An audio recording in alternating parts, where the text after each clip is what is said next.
Muy buenos días, mi nombre es Camilo Jesús Manrique de los Reyes y esta mañana de hoy le voy a hablar sobre el contrato de arrendamiento de vivienda urbana y local comercial que existen en Colombia.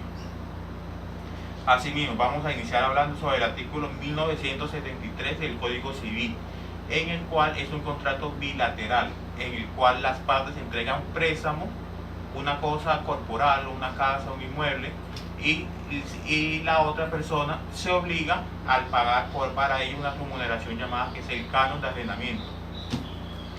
Y asimismo el artículo 3 de la ley 820 del 2003, que es un contrato de arrendamiento, puede ser escrito o puede ser verbalmente. Lo que se recomienda es que sea un contrato verbal, que sea un contrato por escrito, ya que está el contrato firmado y al momento de que la persona no tenga un incumplimiento se tiene la prueba en físico, que es el contrato por escrito.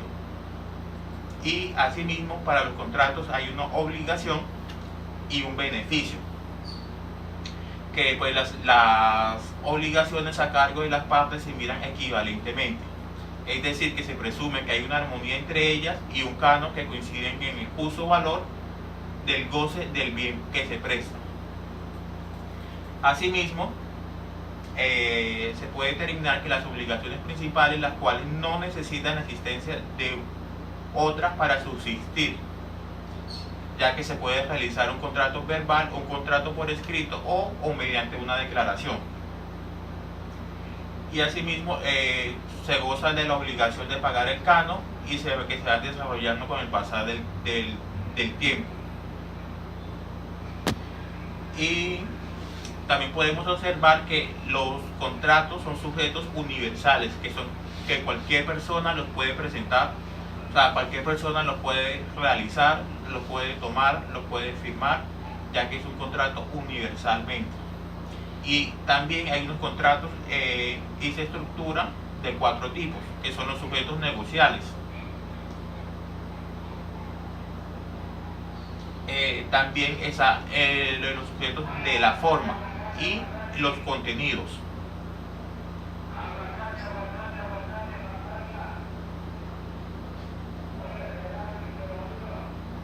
Y también podemos observar que en el artículo 4 de la ley 820 del 2003, que contempla 4 clasificaciones del contrato de arrendamiento, tales como el individual, el mancomunado, el compartido y el de pensión. El individual es aquel que siempre va a una o varias personas naturales, o sea, que residen para su albergue o el de su familia. El mancomunado es cuando 2 o más personas naturales reciben el goce de un bien inmueble. El compartido cuando verse sobre el independiente del inmueble que se arrienda. Y asimismo el de pensión, que es cuando una persona arrienda una habitación con su respectivo baño y sus respectivos servicios, tales como los de servicios de agua, luz, televisión, internet,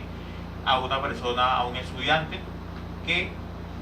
Y ahora mismo vamos a dar un ejemplo de arrendamiento de viviendas. Por ejemplo, en el contrato individual es cuando Juan y Pedro toman un arrendamiento, el apartamento para él y su familia. El contrato mancomunado es donde Pedro y Juan toman en arrendamiento el apartamento para que vivan los familiares de Pedro y Juan, pero ellos serían coarrendatarios, es decir, o sea, son solidarios por el pago del arrendamiento y las demás obligaciones que carece el vivir ahí, como son los servicios públicos. El contrato compartido es donde Pedro arrienda un apartamento, pero solo es una parte del apartamento en el cual está arrendando. El contrato de pensión, asimismo, es donde Pedro, que es un estudiante universitario, arrienda una habitación con todos sus servicios. Y asimismo, el contenido del contrato de arrendamiento de vivienda urbana, que según el artículo 3 de la ley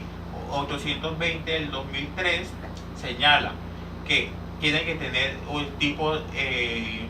los siguientes como aspectos, características del contrato, como son los nombres, la identificación de las personas, de los contratantes, la identificación del inmueble objeto del contrato, la identificación de la parte del inmueble que se va a arrendar en su momento, el precio y forma de pago, las relaciones de los servicios que contiene la casa, la terminación del contrato, que es lo principalmente, porque se puede prorrogar luego a los 12 meses, dependiendo si la persona lo quiere o no le informan, se prorroga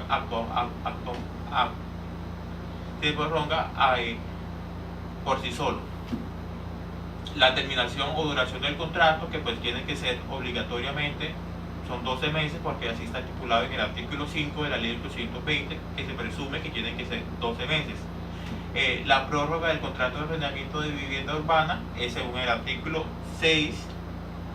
de la ley 820 de 2003, que nos puede señalar que el contrato de arrendamiento de vivienda urbana se entenderá prorrogado en iguales condiciones con el mismo término, siempre que cada una de las partes haya cumplido con sus obligaciones de pagar el canon mensualmente en los primeros 5 días como se establece. Y las obligaciones del arrendamiento urbano, pues, que son del artículo 9 de la ley 220 de 2003, en la cual es pagar el precio del arrendamiento en plazo estipulado, cuidar el inmueble al recibir el inmueble, o sea, el inmueble se tiene que entregar a sí mismo como se recibió, pagar a tiempo todos los servicios de la vivienda y las demás obligaciones que contengan en el arrendamiento. Y los contratos de arrendamientos en locales comerciales, pues no está basado como tanto, o sea, como los contratos de arrendamiento urbano. Entonces, en los locales comerciales se pueden establecer en el artículo 512 hasta el 523, que regula tan detallada como los de la vivienda. Y el artículo 1974 y en algunos casos de la ley 820 del 2003. Y asimismo, la forma del contrato de arrendamiento de local comerciales en el Código de Comercio nada dice al respecto, el Código Civil tampoco, por lo que se concluye que ese puede ser verbal o puede ser por escrito. Y la duración del contrato, pues se acuerda que entre las dos partes cómo va a ser el tipo de contrato y el arrendamiento que se puede obtener en el inicio del contrato. Y pues la prórroga del contrato del arrendamiento local comercial, así donde dice el Código de Comercio en el artículo 518, que se haría cuando ya se lleve 2 años el local comercial arrendado. Igual caso, se puede dar la terminación del contrato cuando haya un incumplimiento del contrato, o sea, cuando el propietario del inmueble se observe que, por ejemplo, el local fue asignado, por ejemplo, para una tienda y lo tenga para una bodega, o sea, está incumpliendo con el contrato inicialmente y se le puede dar por terminado el contrato. Y pues las obligaciones del arrendador del local comercial, según el artículo 1982 del Código Civil, es entregar el arrendatario la cosa arrendada y pues mantenerla en el estado de servir, o sea, como se entregó en su momento. Al librar el arrendatario uno de los urbanos que goce de la cosa arrendada.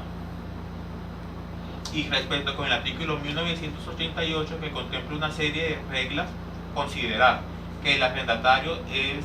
el que va a gozar del local, que el arrendatario, por consecuencia de los derechos que le ha justificado el tercero, se haya privado de tantas partes en las cosas arrendadas, que si la causa del referido derecho no era ni debía ser conocida al arrendador, al tiempo del contrato no será obligado el arrendatario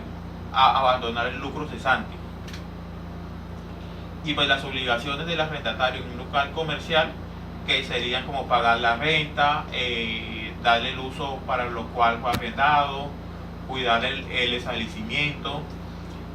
restituir la finalización del contrato,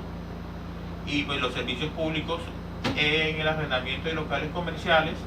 que igualmente es el pago como son de la luz, el agua, el gas y los demás servicios que se contraten al momento del contrato.